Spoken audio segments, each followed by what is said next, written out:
उत्तर प्रदेश का ये सहारनपुर ज़िला है और आज हम आए हैं सहारनपुर उद्योग व्यापार मंडल के कार्यालय रेलवे रोड पर, जहां पर जो अध्यक्ष हैं विवेक मनोचा, उनसे जानकारी लेंगे कि किस तरह से जो सरकार ने जीएसटी में संशोधन करके 5% वाली जो आइटम थी उसको 12% में कन्वर्ट किया है।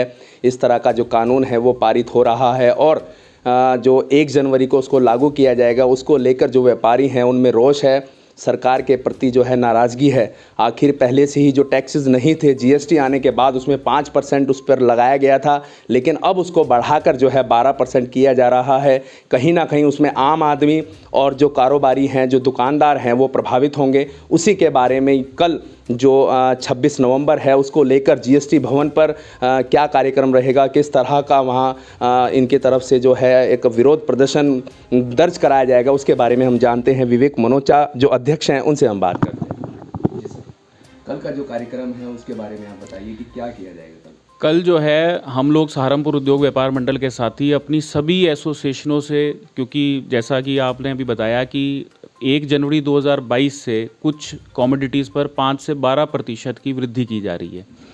मेरा मानना है कि 5 से 12% की वृद्धि किसी भी व्यापारियों के हित में नहीं है, एक आम नागरिक के हित में नहीं है। इसी को लेकर के कल एक बहुत बड़ा विशाल प्रदर्शन हम जीएसटी विभाग पर करने जा रहे हैं, जिसके लिए सभी एसोसिएशनों के लोग अपने बाज़ारों से जन जागरण करते हुए, सरकार विरोधी नारे लगाते हुए, इस कानून के विरोध में नारे लगाते हुए एकत्र होंगे और फिर हम कोर्ट रोड से एकत्र होकर के जीएसटी विभाग पर प्रदर्शन करने का काम करेंगे। कहीं ना कहीं इसमें व्यापारियों के साथ साथ जो है आम जनमानस जो है उसको भी इसका जो है प्रभाव पड़ेगा, तो उसमें जो चीज़ें हैं वो वस्तुएं जो है महंगी होंगी और उससे सारा का सारा जो दामोदार है वो जनता के ऊपर पड़ेगा। उसके बारे में देखिए, निश्चित रूप से आप ये समझ लीजिए कि 5 से 12% की वृद्धि किसी के हित में नहीं है।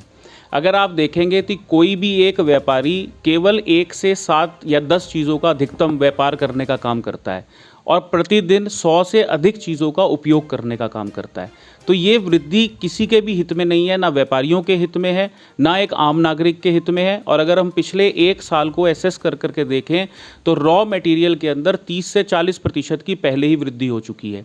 एक और कोरोना का समय जहां हम अपने व्यापार को बचाने के लिए संघर्ष कर रहे हैं, व्यापार को बचाने के लिए निरंतर परिश्रम कर रहे हैं, ऐसे में सरकार को एक हेल्पिंग हैंड की तरह हमारे साथ आना चाहिए। इसके विपरीत सरकार जिस तरह से कानूनों में रोज़ बदलाव कर रही है, अगर आप पिछले कुछ समय से जीएसटी के अंदर बदलाव देखें तो नित नए बदलाव हैं, जिसे एक आम व्यापारी तो क्या, सरकार के अधिकारी भी अभी समझ नहीं पा रहे। और ऐसे में ये वृद्धि का निर्णय निश्चित रूप से सरकार की एक दिवालियापन की एक ऐसी मानसिकता का परिचय देता है जो निश्चित रूप से ना देश के हित में है, ना राष्ट्र के हित में है, ना व्यापारी के हित में है, ना नागरिक के हित में है। 2 वर्षों से कोरोना काल चल रहा है और उसमें सबसे ज़्यादा जो नुकसान उठाना पड़ा है वो व्यापारियों को पड़ा है। अभी तक भी कुछ ऐसे व्यापारी हैं जो उबर नहीं पाए हैं, उनके बारे में क्या? देखिए, मैं तो हमेशा ये बात कहता हूँ कि कोरोना काल के अंदर व्यापारियों ने केवल व्यापार ही नहीं खोया, उसके बावजूद भी उसने अपनी राष्ट्रीय जिम्मेदारी है उसका निर्वाह करने का भी काम किया है।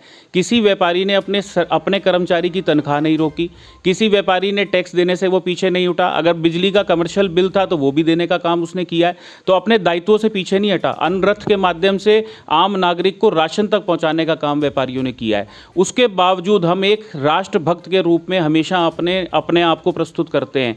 इसी को रहते हुए हम लोग अपने व्यापार को बचाते हुए देश को आगे बढ़ाने का काम कर रहे हैं। व्यापारी देश की आर्थिक रीढ़ है, अगर ये रीढ़ टूट गई तो फिर ना देश बचेगा, ना सरकार बचेगी, ना व्यापार बचेगा। कोरोना काल में कुछ % ऐसे भी व्यापारी हैं जिनके कारोबार समाप्त हो गए हैं, आज वो इस कगार पे आ गए हैं कि उनको सब्जी के ठेले लगाने पड़ रहे हैं, उनके बारे में? बिल्कुल, ये बड़ी दुखद स्थिति है। मैं हमेशा ये कहता हूँ कि सरकार को ऐसे निर्णय करने चाहिए जिसमें व्यापारी आगे बढ़े। केवल टैक्स बढ़ाना इसका विकल्प नहीं है। टैक्स बढ़ा करके आप ये सोच रहे हैं, आपकी ये मानसिकता है कि टैक्स बढ़ा करके सरकार को आगे बढ़ाया जा सकता है। टैक्स बढ़ा करके सरकार को आगे नहीं बढ़ाया जा सकता, व्यापारी को आगे बढ़ाकर देश को आगे बढ़ाया जा सकता है। हमें इस मानसिकता के साथ काम करने की आवश्यकता है। जो लोग व्यापार करते थे आज वो मजबूर हैं ठेली लगाने को, अपने परिवार को पालने के लिए वो संघर्ष कर रहे हैं। ऐसे में आप महंगाई लगातार बढ़ा रहे हैं। पेट्रोल डीजल के दाम देख लीजिए, सब्जी खाद्यान्न के दाम देख लीजिए, होजरी और जूता चप्पल के ऊपर भी अगर आप 7% की कर वृद्धि कर रहे हैं तो आप समझिए कि हर व्यापारी को अपना व्यापार चढ़ाने के लिए 7% अधिक पूंजी की आवश्यकता पड़ेगी।